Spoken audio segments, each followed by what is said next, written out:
Comics. Comics.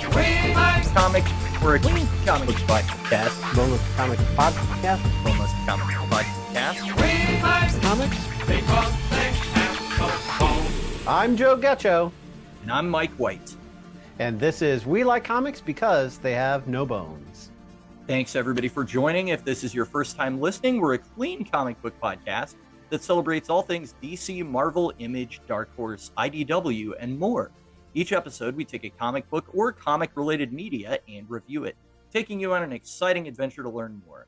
One of the other things you'll notice about our podcast is that it is a clean show, so we'll try to keep it appropriate for all ages, even when the subject matter may be more mature. And for more comic book discussions, you can follow us on social media at Boneless Comics Podcast on Instagram, Facebook, TikTok, and YouTube, and at Boneless Comics 1 on Twitter. And don't forget to check us out on the web at bonelesscomicspodcast.com, where you can find our video episodes, after shows, bonus content, and Amazon store, where you can purchase any of the comics we've reviewed on our show. I was waiting for you to do something in the intro that was off book, and it threw me that you didn't do that. So now you're really in my head, and I just don't know what to expect. But today, what the listeners can expect is that we're going to be reviewing Hawk and Dove, Ghosts and Demons, written by Barbara and Karl Kesel, and penciled by Rob Liefeld. And so before we get into talking about the creators, what was your first introduction to Hawk and Dove? Mine was from their appearance in 2018 on the Titan show on HBO Max. So from what I've heard, this is very different from what's in the comics, and from reading this, I can, kind of see why. But we'll get into some similarities and differences a little bit later. But what was your first introduction to them? So oddly enough, volume 5, which is they've actually had, I think 5. There might be another volume out now that I'm not aware of, but 5 like kind of self-contained series. Their 5th volume was the very beginning of New 52. And I knew of Rob Liefeld because I read comics in the 90s. And if you read comics in the 90s, you knew who he was. So I just picked it up just on his name alone, and really enjoyed the characters. A little bit of a different stage in their development than what we're reading today, because this is actually going to be the first appearance of Dawn Granger. That story was very much kind of already in progress. And even though it was at the beginning of a DC reboot, they didn't really explain anything to you. They were just like, here they are. All right, figure it out. So that was my first experience with them, was reading that comic. And then afterwards, I've gone back and I have, this is the Silver Age collection of Hawk and Dove. So this is Don Hall and Hank Hall by Steve Ditko. He wrote and illustrated it. This is obviously the book that we're doing today, Ghosts and Demons. And then I also have the volume 5, which this, I think you can see, is much more recognizable as the Liefeld style there. So I've been a fan of them, I guess, since 2011. And their books are pretty well self-contained. They show up in Teen Titans a fair amount, but you can kind of read their stuff and you don't really need to know much else. So that was, I think, one of the things that kind of attracted me to them. Yeah, this should be a lot of fun then. Yeah. All right. So our writers for the comic miniseries that we're going to talk about today are Barbara and Karl Kesel, who were married, I think, the year before, actually, that they co-wrote this together. But they have since divorced, and I don't know if that was right after this or if it was much further after this, because all the websites that I could find say they have since divorced, but 1988 was a while ago, so I don't know. Specifics, Yeah. But at this time, they were married. So Barbara Kesel got a degree in college in drama studies in 1983, became an associate editor at DC Comics in 1984, promoted to editor the following year, and wrote a Batgirl special the same year. She co-wrote the Hawk and Dove miniseries along with Karl. She's done a lot of various works. She did a couple other things, I think, around this time period. Obviously, again, 1988 was a while ago, so she's done a lot since then. But mainly, she's been nominated for a lot of awards: the Eisner Award for Best Editor in 1991, a Harvey Award in 1995. One of the titles that she edited on was Hellboy: Seed of Destruction, which we reviewed back in September of 2021. And she also won the 1996 Best Graphic Album, a previously published work, Harvey Award for Hellboy: The Wolves of St. August. So she's been involved with that series, I guess, quite a bit. Oh, She okay. also received a Comic-Con International Inkpot Award in 2022 for achievement in comic arts, and wrote for the Teenage Mutant Ninja Turtles micro series that we reviewed in September of this year, 2022, but for the issue that featured April O'Neil, which we did not review. But that was still kind of interesting that she's been tied to stuff that we've Yeah, reviewed. So that's kind of neat. crazy how much crossover there is with stuff that either we've covered or is sort of like auxiliary to what we've covered. Mhm. So Karl Kesel, on the other hand, is primarily an inker. He actually began submitting his portfolio to Marvel and DC after a friend at college complimented his inking. So a different time period, like, hey, your ink looks pretty good. You should submit your portfolio to these comic companies. Sure, okay. Hey, look, I got a job. Not so easy in today's world, but No. once he did get a job, he was actually discouraged because the inks looked smooth and clear on his original pages, appeared clunky in the printed comics. So he did some studying on how to draw in a way that it would appear better on the printed page. Karl was nominated for the Eisner Award for Best Inker in 91 and 92, and nominated for Inkwell Awards Favorite Inker in 2016. And in this Hawk and Dove miniseries we're talking about today, he co-wrote with Barbara, and he also did the ink over the pencils that were done by Rob Liefeld. Oh, okay. So it's interesting you talked about him just submitting a portfolio and getting hired, because that's a really good segue into talking about Rob Liefeld. So before we really get too much into his backstory of his career, he is a very controversial figure in comic books, and that's something that we can get into a little bit.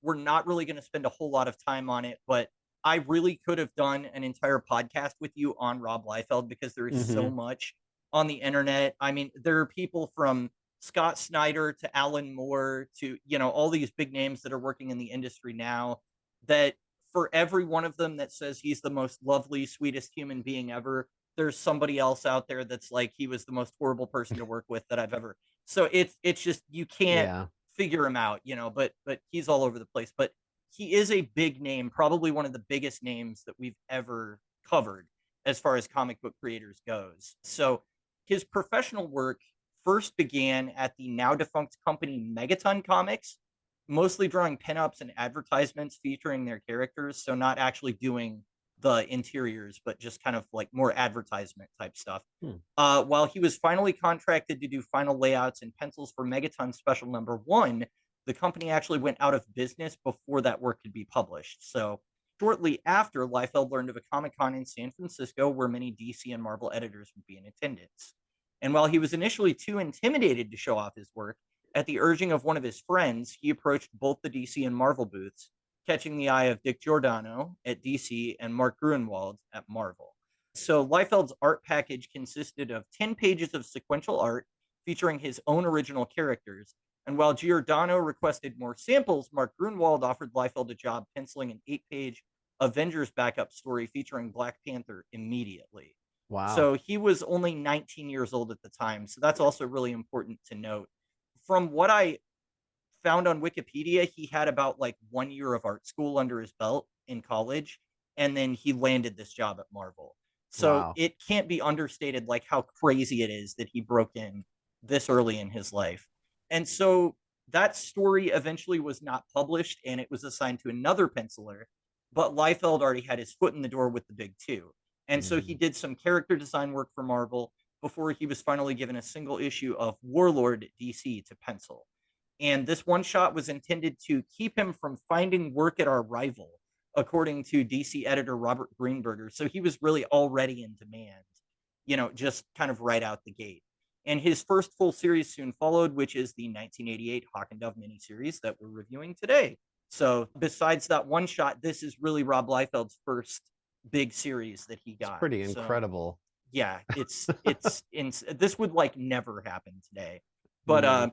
his meteoric rise to fame truly began, however, when he went to work on New Mutants at Marvel, co-creating the beloved characters of Cable and Deadpool during his time on New Mutants, which actually was canceled only 3 issues later. But then he relaunched it as X-Force. And his relationship with his employers, however, particularly Marvel, began to break down at this time, as he started announcing he was doing freelance work for Malibu Comics that strongly resembled his work on the X titles at Marvel. He even had gone so far as to he was going to name this title the Executioners with an X hyphen Cutioners. Hmm. And he was told by the editor at the time, if you do that, you will be fired. So Wow. in 1992, he took the leap with other Marvel superstars, Jim Lee, Mark Silvestri, Whilce Portacio, Todd McFarlane, Eric Larson, and Jim Valentino to form the company of Image Comics. And all the projects at Image were creator owned, meaning the artists' profits were much, much greater than what they got at DC or Marvel. So Liefeld actually was responsible for Image's very first title, Youngblood, which was kind of a derivative of a Teen Titans pitch that he'd given to DC years ago, but they had rejected. And so while the work was critically panned and not really very well received, it still sold upwards of 1 million copies and Wow. cemented Image's reputation as the next biggest thing in comics. So right out the gate, the first comic they published sells 1 million copies. And that really, I mean, Image is still here today because these guys made that leap from Marvel and they were like, we're not happy with the money that we're getting, and that's basically why that whole creator owned movement began. So he was really at the beginning of that. Despite his incredible success, though, his relationship with other Image founders, most notably Mark Silvestri, broke down as he was making many decisions that were counterproductive to good business. So Liefeld resigned from Image a mere day before it was announced he was being fired. Wow. Throughout his career, like I said, he's kind of been stalked by controversy. He's often made promises of work that's never been shipped or released. He's had trouble meeting deadlines and undergone scrutiny for his insistence on speaking his mind, particularly to those that employ him. However, his relationship with fans has been really warm in person, despite some criticism that he has lack of anatomical knowledge and his character designs can be somewhat derivative of like other creators like Jim Lee. And generally his focus on style over substance. That's kind of the hallmark of Liefeld's art. He is all about the style over does it make sense? Does it look cool is the only thing that matters when Hmm. he's drawing, I feel like. So in spite of all of those things that we've mentioned, he's actually one of comics' biggest success stories, though. And I looked this up. His net worth is currently $2 million. So that's insane for somebody working in the comic book industry. Yeah. Well, especially going in such a, tumultuous time of, Yeah. people splitting off. And I mean, we could do a whole episode or even a series on just the various splits and disagreements between creators that, came together, created this amazing character like Mm-hmm. Spider-Man, and then, parted ways and things like that. But Liefeld was kind of in the middle of all that, and he Oh had his yeah. own turbulence that he, did as well. But you know, I like his work. I really Mm-hmm. like a lot of times when you get into that hyper realism, sometimes you get poses that still look a little unnatural. And I feel Mm-hmm. like I don't really see that as much with him per se. It's more just like it's a style. So it's more like Yeah. cartoon characters do things that, when they stretch or they do things that don't make Mm-hmm. as much sense, but it's okay because you're looking at something that is supposed to do that. Well, not that his drawing looks cartoony, but I mean, Sure. it looks believable in the way that it is, I think, for the most Yeah. part. The It's very much a stylized take, and I'm a fan of Yeah. his work too. I mean, he's one of those people that really gets bashed a lot on the internet, but I would say that I do prefer him to somebody like Greg Land, who basically traces Oh images yeah. digitally and does stuff like that. I would argue that at least Rob Liefeld's stuff is original, Original. even though he Hmm. does do homages to his own work on covers of other things and stuff like that, but at least it's not plagiarized from Yeah. another source. So Well, and if you take something else as inspiration and you draw it in your own style, I mean, right. that's normal. I mean, Yeah. musicians do that, and everybody does that. Like, I just Hmm. want to make my version of it. So I don't think there's anything wrong with that. No. But it's interesting. So, like, I really do like the drawing, but the thing that gets me in this comic, and maybe it's the digital version or a scan issue or something, but it almost looked like watercolors, like the coloring was bleeding outside the lines. Is that something that's like typical of this era? Was it a stylistic choice? Was it, just So a scan issue? I'm looking at it and there are a few instances in my trade of that happening. Okay. Honestly, what I would say is this was still the era of we're putting it on newsprint. It's Mm, not the glossy pages like you would expect today. So I think even transferring it from the newsprint original publication to these glossy pages in the trade, it's colors bleed and it's cheap paper.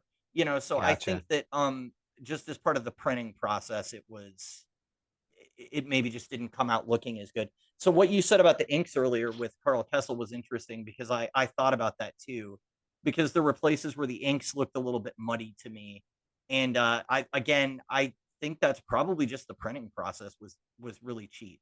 So Hmm. Okay. everybody check out this clip of Hawk and Dove from Titans on HBO Max, and we'll be right back. All right. I'm Dawn Granger. This is Hank Hall. I'm Dove. This is Hawk. Hawk? Never heard of you.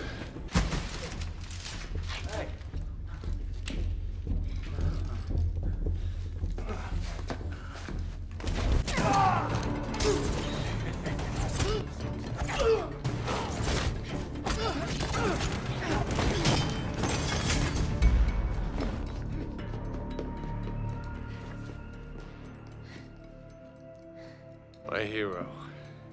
All right, we are back. So those of you watching the video episode, I had to don my Don and Hawk. No, I had to don my Oh. Deadpool hoodie because we talked about Liefeld, and also because it's cold. It's like a whopping 56 degrees here in Florida, and I'm cold recording this podcast. So in case Yeah, anybody wondered. I think the last time I checked, it was like 25 here. So Ugh, you definitely got the better end of the deal. And I'm that sitting was here in a short sleeve shirt. you must live in My sister Alaska. sent me a right, yeah. My sister sent me a meme recently about people in the Midwest, and it was basically like cold. I'm sitting here in shorts and a t-shirt. It's not cold yet when it's like 25 degrees outside. So I Burr. don't know. It's one of those things you just get used to. All right, so back to Hawk and Dove. We have Hank Hall, who is Hawk, and we have Dawn Granger, who is Dove in this story. So Hawk is the avatar of war, and Dove is the avatar of peace. They're basically only able to transform from their like normal, ordinary college student identities into Hawk and Dove when danger is near, and they call it like a danger sense, not a spidey sense, but a danger sense, bordering on precognition, sort of like a spidey sense, but it's something that rather than alerting them for danger in battle, it's like, okay, something dangerous is going to happen. Now I need to have this costume and these abilities in order to fight said danger. But sometimes it seems like they just have to say what their name is or what their power is, kind of like Shazam, to have their costume and their powers materialized. So But when it feels inconsistent in the book, but I think the way that it actually works, or at least my understanding is, they can say the name when they're not in danger, but they won't transform. Okay. Like they have to be in danger and then say the name, and then it will work basically. But yeah. So yeah, you have some kind of control over it, because otherwise it's like, I feel like there's danger. I should put my right. suit on, but I can't because I don't have the danger sense or whatever. Right. But when they are transformed, they have superhuman powers which are based on their own individual personalities and skills, but to an extremely heightened degree. So Hawk has accelerated healing, sharp claws, enhanced vision, superhuman strength and durability, and the power of flight. He focuses on slashing and beating his foes into submission, and is the type to break down the front door during a fight instead of using stealth. My kind of guy, because those stealth missions are tough. But while Hawk is an aggressive offensive bruiser, Dove is more strategic and defensive. She has enhanced intellect, superhuman strength, speed, flight, superhuman reflexes, with the ability to catch bullets, and even the ability to deflect or redirect projectiles thrown at her to hit her assailants instead. She also has the capability to instantly analyze and understand the potential of a battlefield and its components, making her more of an expert tactician. So she sees really the bigger picture, while Hawk is more like almost like a sniper, but he's like a blunt in your face, not pick you off from afar, but pick you up like, in melee range kind of thing. But he focuses on one target, where she kind of sees the whole battlefield. And then after the New 52 reboot, apparently she also had the ability to project light and scorch her opponents, which is really interesting. Yeah. But her fighting style is defensive. She uses enemies' attacks against them, and she more so allows them to injure themselves rather than a direct fight, because again, that's what Hank is very good at. Mm-hmm. So in Ghosts and Demons, which we're reviewing today, Hank is struggling to deal with the recent loss of his brother, Don Hall, who is the original Dove. Then, basically out of nowhere, a new person shows up, empowered as the new Dove, but this new person is a female, so it's definitely not his brother. And Hank is having some trouble accepting this new Dove due to his resentment at seeing, anyone else taking up this mantle of his brother.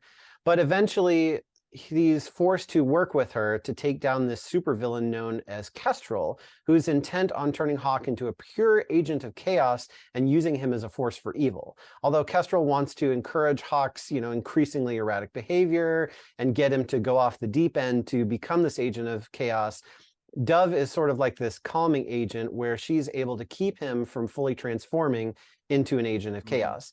And then eventually Hawk learns Dove's new identity, who is none other than Dawn Granger, and eventually he starts to accept her as his new partner. But this is a theme throughout really the whole story, is trying to figure out who she is, picking the wrong person from time to time, and then eventually coming to acceptance as, okay, you know what, we work well together. I will accept you as this role. Right. Yeah, it feels like a DC story because, again, it's about legacy, and that's really something that they hammer a lot, is the idea of passing a mantle from one character to another. So this feels like a very natural fit for DC Comics in that regard. Do you feel like the writers communicated enough of that backstory for you to get what was going on, like that the Titans had broken up, Dawn had gotten killed at Crisis on Infinite Earths? Or did you kind of feel like they just threw you into the deep end here? Yeah, so this is an interesting one because I really felt like a lot of context was missing as far as what was going on.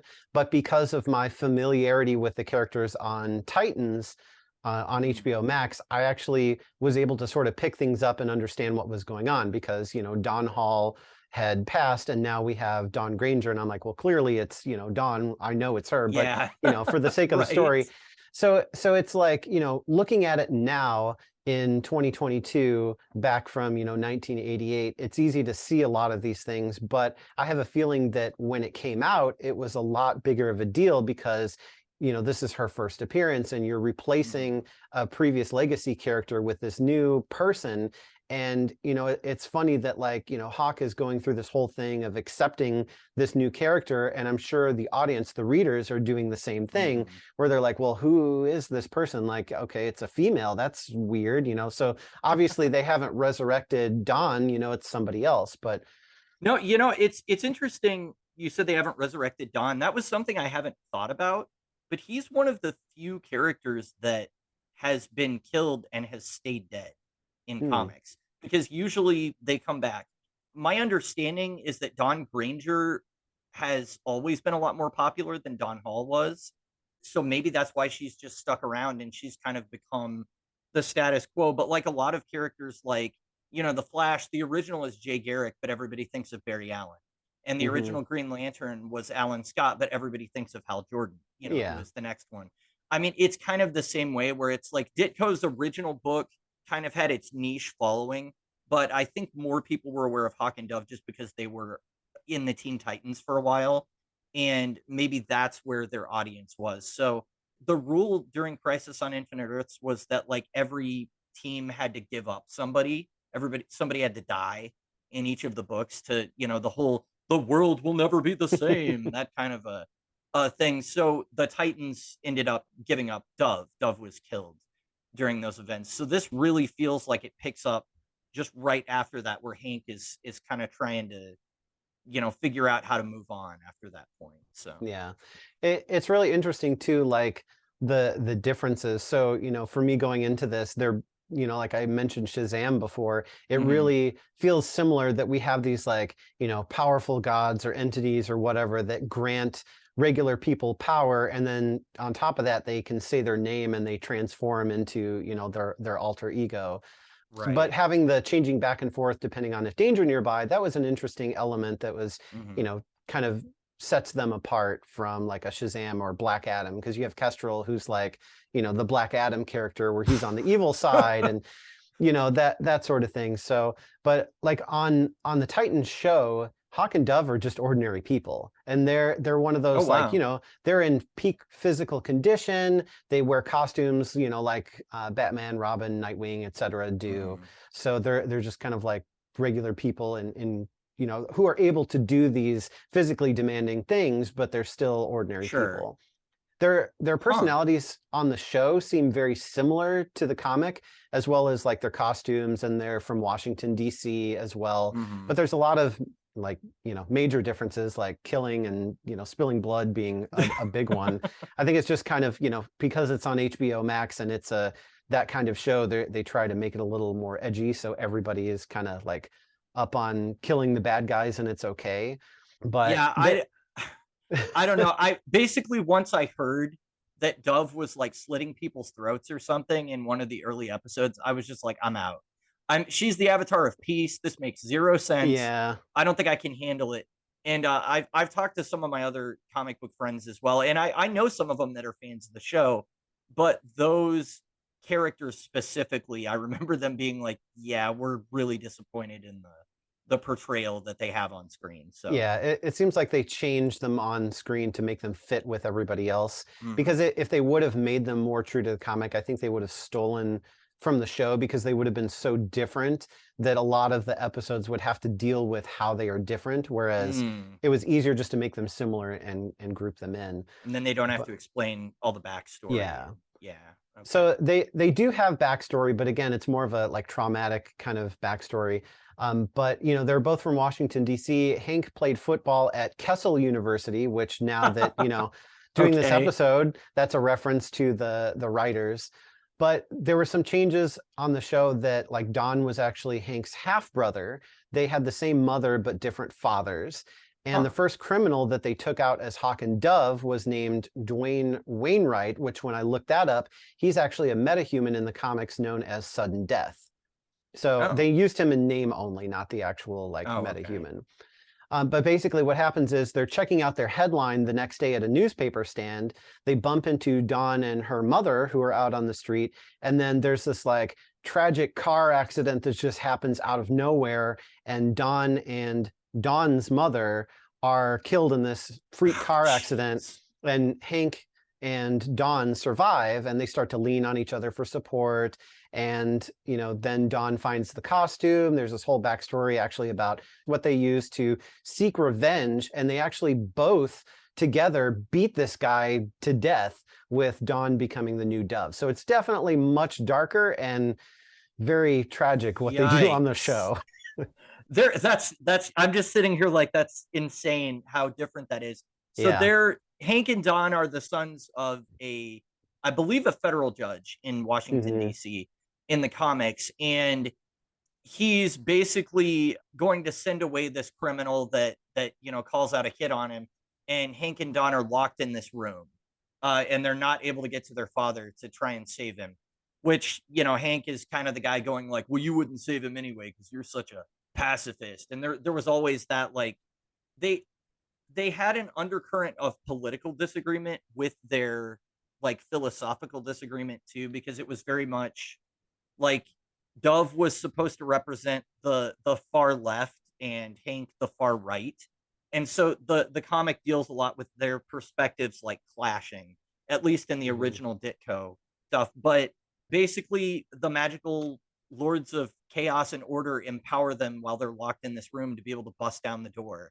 And then they go save their father. And it's like that simple. That's how they get their powers. So it's very different. The edgy elements just come from them dealing with more street level criminals and you know, the mob and things like that. So although they did come out in the 60s, so it's still got that kind of like, let's go save the day, you know, that kind of like 1960s Batman atmosphere to it as well. So it is really different, specifically for this comic book, though, that they are set in DC, because that's a real city, and DC Comics doesn't really do that. Usually they're like, you know, I mean, Blue Beetle has like Hub City, I think, and you know, obviously Superman Metropolis, Batman Gotham, There's the Emerald Cities. There's Central City where we have the Flash. I mean, these are all fictional Yeah. places, and that's really uncommon. So, did that kind of stand out to you at all, or did you notice that, or was it kind of just like whatever? Yeah, it did, and it did so much that I actually started like looking online to see if there was a reason, because it seemed so specific. Like, well, why did they pick Mm-hmm. that one when that's not something that they ever do? And it could have been that, when this originated, back then in the 60s, maybe they just Mm-hmm. chose it arbitrarily, but actually they didn't. So in this Oh wow. case, so I'm not a history person whatsoever, so I'm going to try to explain this the best that I can. But basically, there was a term called hawks and doves that was actually originated in the War of 1812, even far back as there. But it really became popular during the Vietnam War, where, like you said, Oh. the lefts and the right. So people were divided into two camps: people who wanted to end the war, or doves, and people who supported America remaining in the war, or hawks. So there's Okay. actually an actual restaurant in Washington, D.C. named Hawk and Dove that was opened in the 1960s, which of course is related to politics and not the comics. So they both sort of drew from that same idea. But you can actually, like, if you Yeah. go and look at the comics from what the Silver Age, right? Yeah. So there's actually pictures of protests, and there's this whole thing about, like, because I think Hank was either a war vet or he was drafted or something like that. So there's this Yeah. whole political element to their origins, and you really don't get any of that in this comic from No. 1988. But a lot of their foundation was based on it, and that's why they are called Hawk and Dove, because it's something based in history, which is why they chose Washington, D.C. Okay.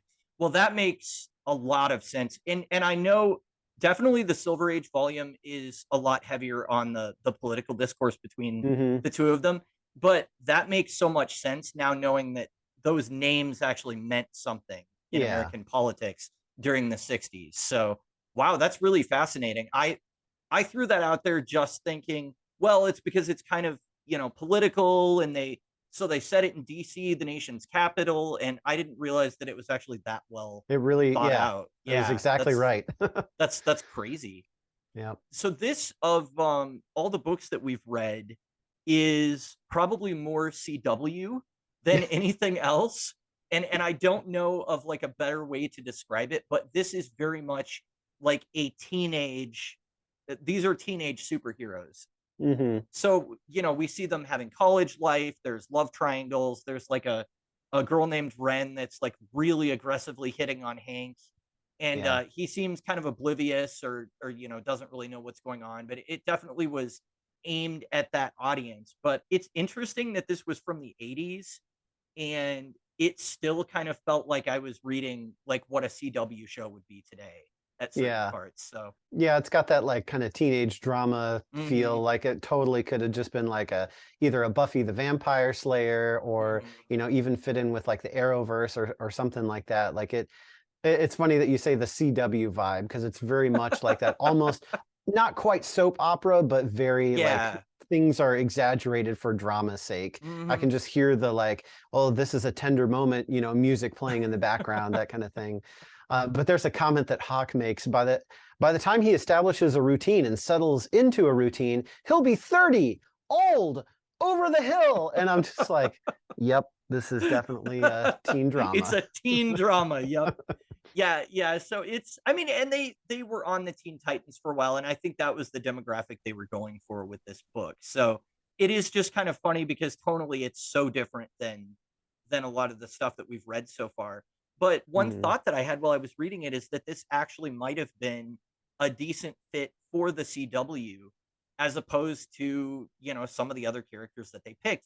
And in Yeah. fact, I think it fits the CW better than it fits HBO Max. So it's kind of odd that that's where they showed up, Yeah. because I'm just like they really could have done their teen drama thing, and it would have felt totally normal with these characters in the media Well, adaptation. and they weren't teens on Titans, because the Ah, the show is called okay. Titans, not Teen Titans. So Right, everybody's right, more in their like adult phase. right. Over Well, the that makes hill, sense. 30. Yeah. uh, That's funny. There let's. is a lot of funny dialogue in this, actually. I mean, Mm, the especially when this might be skipping ahead a little bit, but when Hank is trying to figure out who Dove is, And Yeah. he's just completely unsubtle about it. He's like, "Hey Maria, is that your real hair?" And she's just like, "What?" What And did you then do last night? oh Why are you yeah, asking me?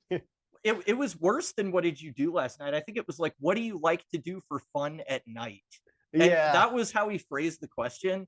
And his friend is just kind of pulling him like, "Hey, maybe we need to get out of here. That's not a great question to ask." And so a lot of the comedy just comes from him kind of being a musclehead and a Yeah. bonehead. And I mean, he is that dumb jock character. Like that's kind of who he is to a T. Hmm. But you also find out that he's not such a bad guy, either, Yeah. throughout the story. So one place I felt like it didn't feel like a CW show was anytime the villain Kestrel was on the page. Yeah. I had not read this in several years, but I was very surprised by how violent he was, because the dialogue makes regular reference to him slicing people up. He murders an entire airplane full of people. And there's even actually a full page splash with him standing in a room full of blood, where they later reveal that he killed over 70 people, and that you can just see like their dead hands kind of like Yeah. It's just not off like super panel. graphic, but just enough. It's still pretty for something that was approved by the Comics Code Authority in the 80s. I was a little surprised. Yeah, it's funny, like, looking at it from now and today's standards, it kind of just seems normal, like, Right. okay, he's a violent criminal, but I'm sure it was very shocking in 1988. Yeah, I mean, I think Watchmen and some of those things would have come out at this time, but those books famously ran without the Comics Code seal on them, because Hmm. they weren't censored or whatever, and But this was actually so approved. yeah, this would have been approved Hmm. and gone through the whole process because it was a DC mainline series. So I don't know, it was just something that stood out to me. I was especially because the comedic stuff with the teens is so light. When they get to the villain, it's really dark, and I mean, he's even like summoning demons by the end of the story. Yeah, So it's that it's was pretty crazy, it's like out pretty of nowhere. intense. But it was very convenient because it's like, oh, these are demons, not people. So now we can just shoot them and kill them and it's Right. okay. So they did that, like, we're going to excuse the violence because they're not actually people kind of thing. Right. It was there is, like I said earlier, a lot of the story devoted to Hank trying to figure out who Dove is. And Yeah. and mainly it's because he's angry. He's like, I don't want this person out there.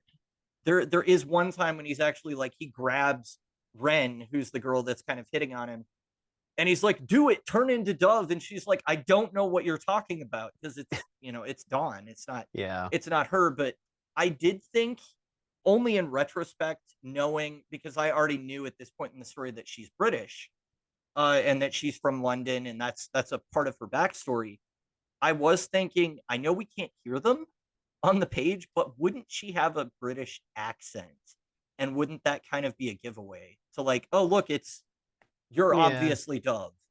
Not So I don't know. necessarily, because I know, like, she mentions being in London, but there's a comment she makes about being homesick for the States. Hmm. So maybe she was like, she grew up in the States mostly, and, because of that, doesn't really have a British accent. I think it was like that in Titans as well, in the show, that Well, she she's didn't have an accent.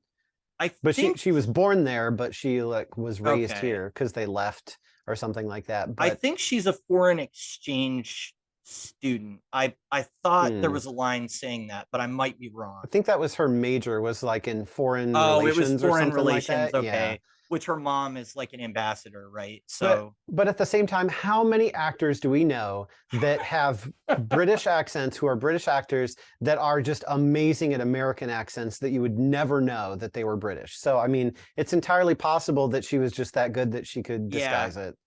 yeah, she got a dialogue coach or after she Yeah, became Dove. exactly.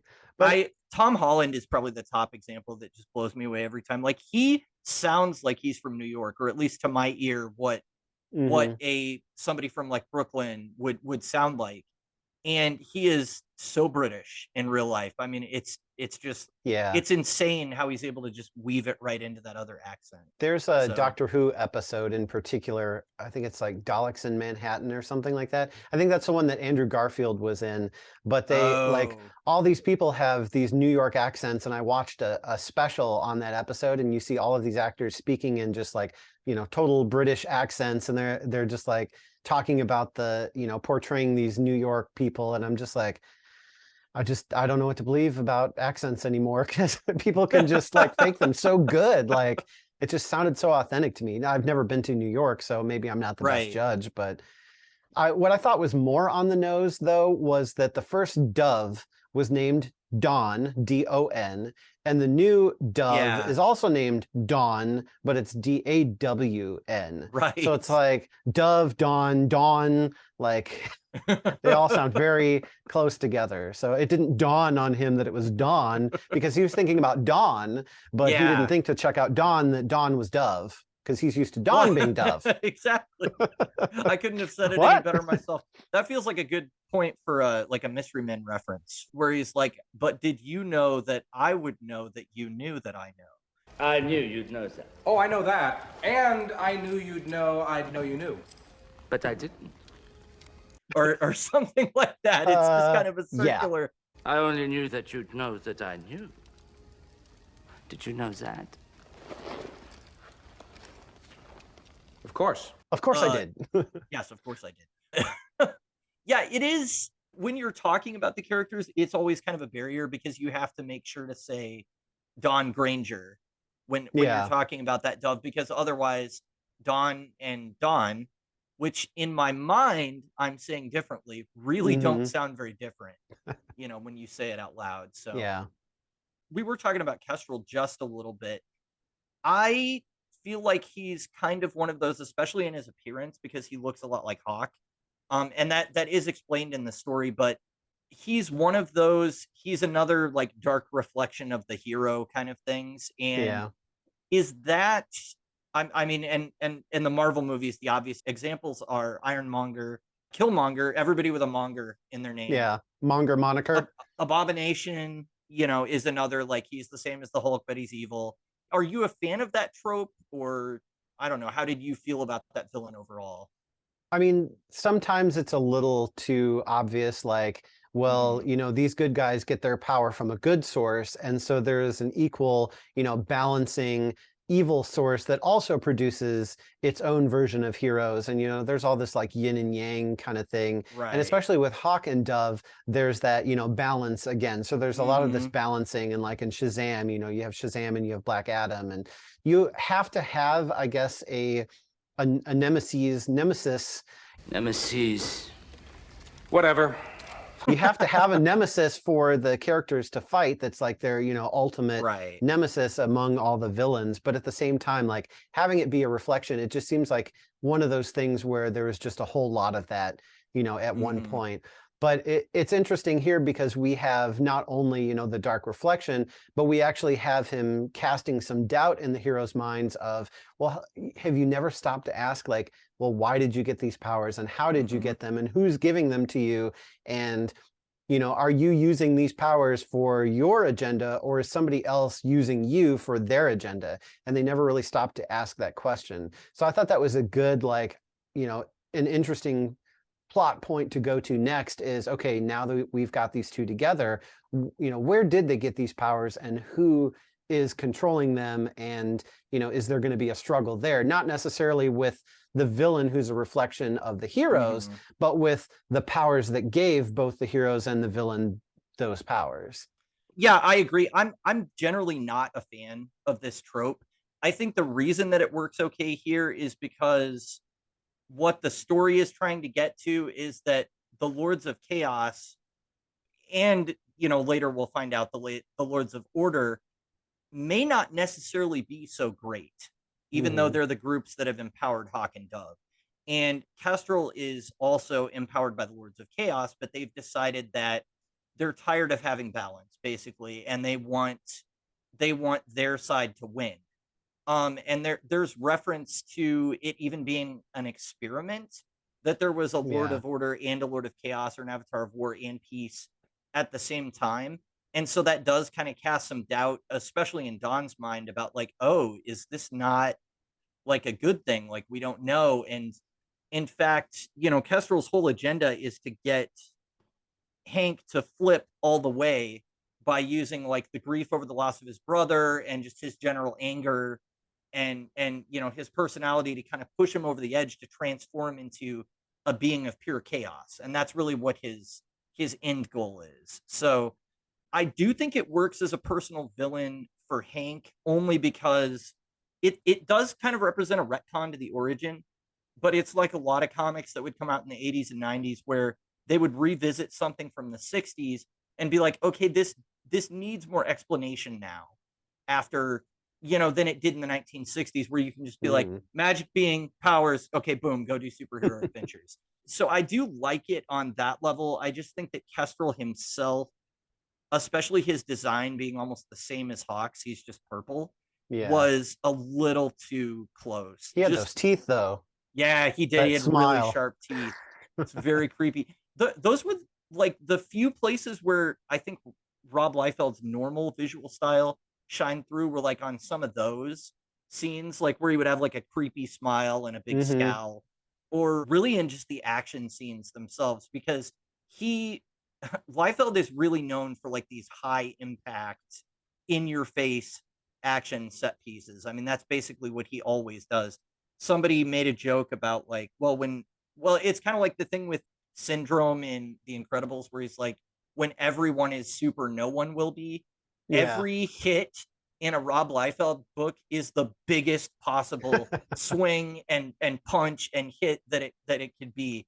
There's no like middle ground for anything like that. But for my part, I actually really enjoyed it. It's interesting seeing him in a style that is a little bit more restrained than what he would do later, because this feels a little more grounded, and the anatomy even feels a little more accurate than like what he would do later. And I also just thought the fight scenes were great. Like there's it reminded me of like the first Transporter movie, where Jason Statham's like using everything in his environment, like a fire hose and all this stuff to fight, because Hawk is like pulling out electrical wires and shocking Kestrel, and he shoots a fire extinguisher in his mouth, which is really gross, and like drops a model airplane from like a museum on him and all this stuff. And it was kind of neat to see all of that stuff. So I don't know. Gotta mind your surroundings. Yeah, for sure.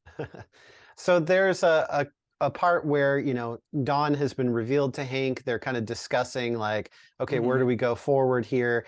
And Hank's parents, catch them discussing this, and they're like, oh, wink, wink, we're glad that you're, back interested in girls and not, going off to think about all this war stuff and all of that.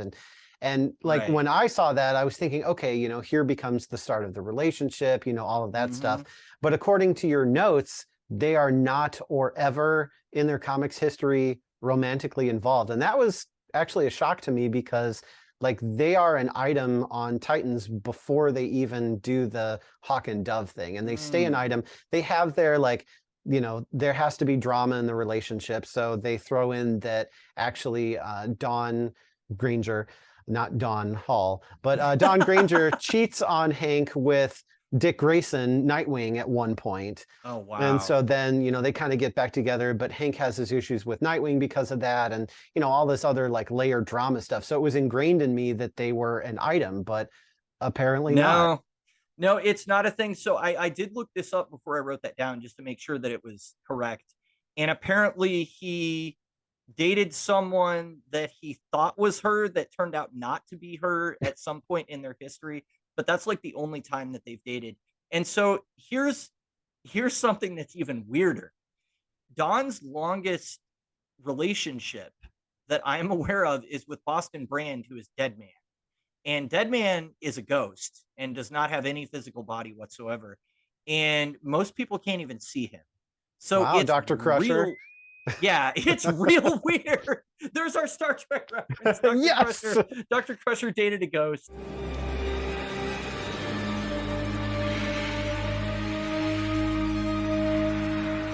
I had no idea I could feel this way. So that's, I mean, and they take that some really weird places in like Justice League Dark and all kinds of stuff. But Even in the Liefeld, like Volume 5 from New 52, she's dating Deadman at that point as well. So yeah, really, really bizarre. I guess she likes her men non-corporeal. I don't know.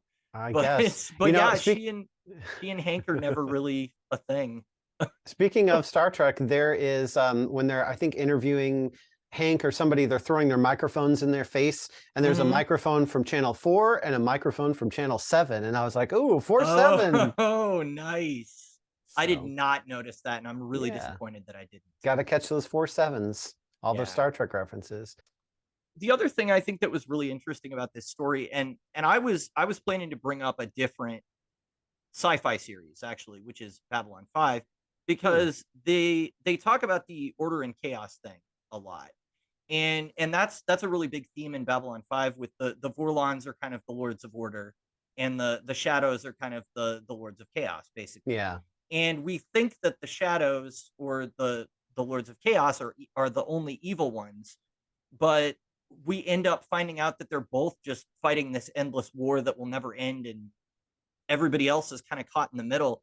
And I really felt like that echoes this in a lot of ways, because there's a really interesting reveal towards the end of the book where we find out that the power of Dove was actually taken away from Dawn, the Mhm. original Don Hall, right before he went to save these kids. So he might have not had to die. And then they gave it to Dawn Granger.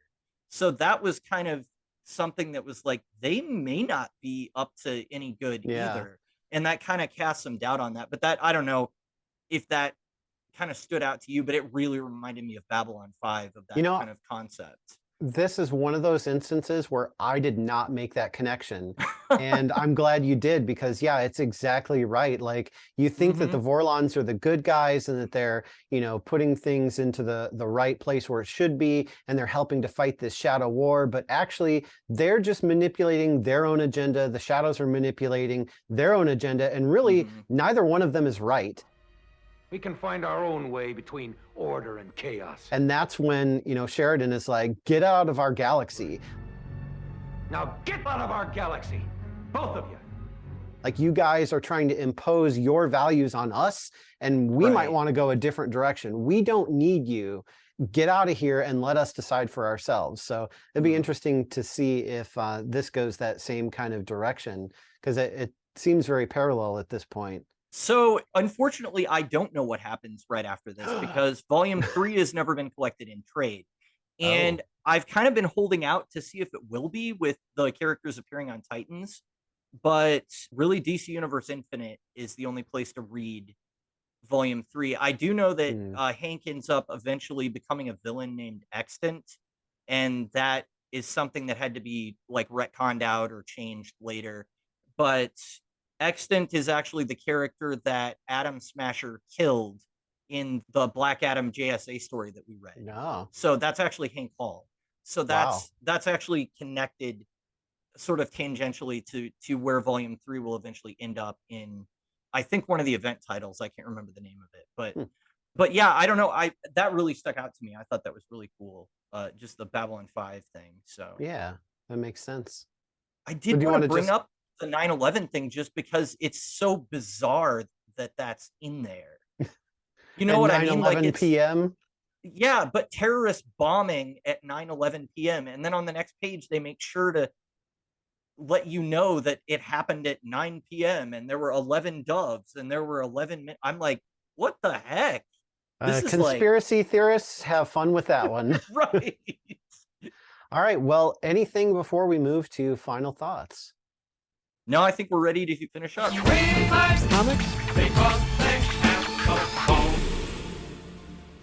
Hey, everybody, welcome back. So we've talked about the, kind of the political discourse that went on behind the scenes.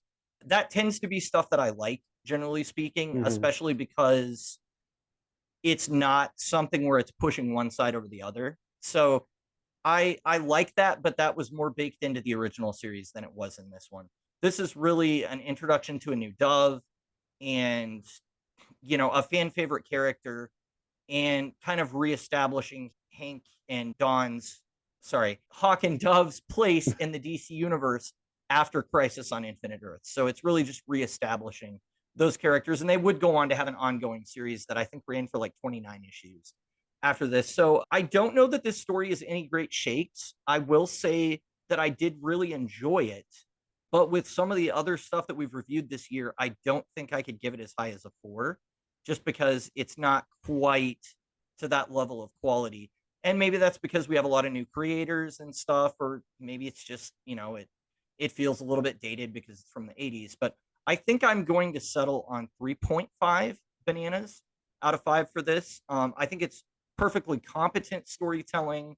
The villain, didn't really excite me that much, even though he was effective. And really the elements of the story that were most interesting to me, like the political disagreements and also the sort of agenda of the Lords of Order and Chaos and maybe what was going on with them, I would have preferred to see those fleshed out a lot more. And yeah, so those are probably my biggest critiques of it. But yeah, 3.5 bananas for me.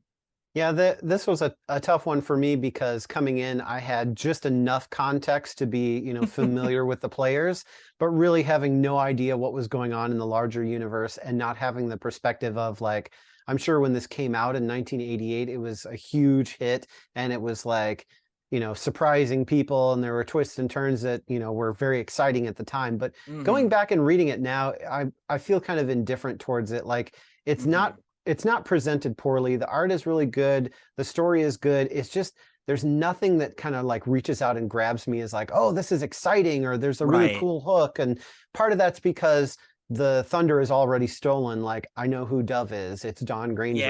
Like, you're not going to surprise me. So I think, reading it now, like I said, I would probably rate it like a 3 out of 5.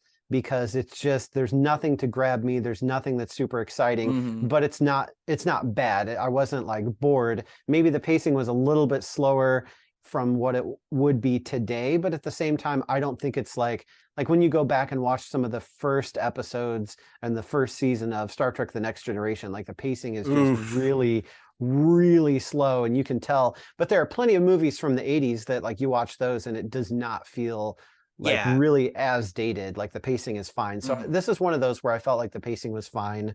Maybe it's very competent, I think. I think that's a good way to describe it. That's a good word. Yeah. But it felt like the issues were a little bit extra long too, because there were only 5 issues, but it felt like there were extra pages and the story took a little bit longer to happen.